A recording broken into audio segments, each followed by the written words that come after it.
The seventh door wasn't supposed to exist.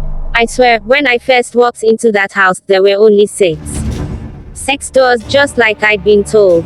But when I woke up that night, shaking from some nightmare I couldn't remember, I saw it.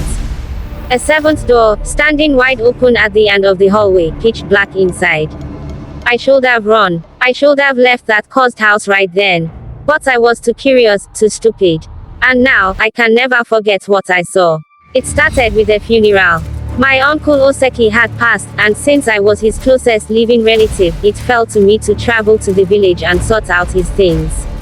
He had lived alone in an old mud brick house, deep in the forest, far from the main road. The villagers warned me not to spend the night there, but I laughed it off. It's just an old house, I told them. What's there to be afraid of? The house was small but strange.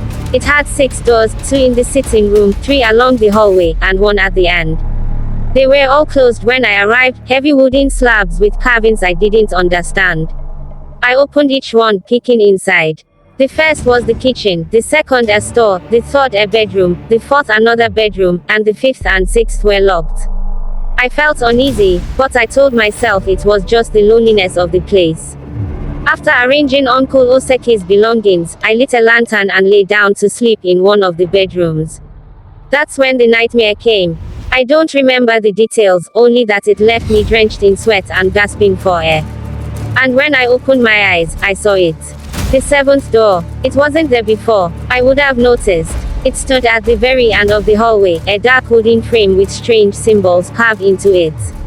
The air around it felt colder, and the silence was thick, like the house was holding its breath. I got out of bed, my feet heavy on the creaky floor. My lantern flickered as I moved closer. "Who's there?" I called, my voice shaking. There was no answer. Just the door, wide open, the blackness inside almost pulling me in. I told myself not to go near it, but something was wrong. I heard whispers, soft, low, like a child crying in a corner.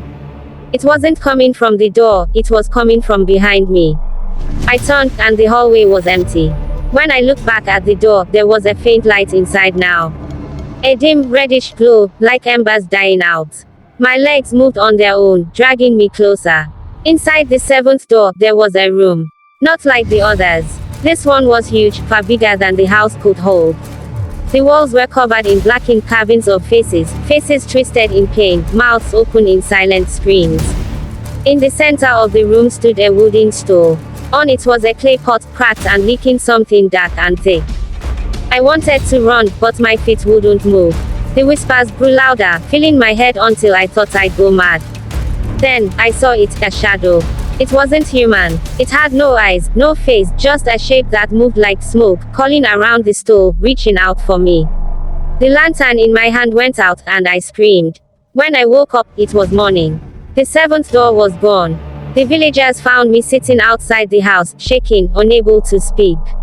I left everything behind and never went back. They say my uncle made a deal with something dark to protect his land. They say the 7 doors are a warning. Never open them. Never stay the night. But they didn't warn me about the 7th door. Because no one who's seen it lives to tell the tale.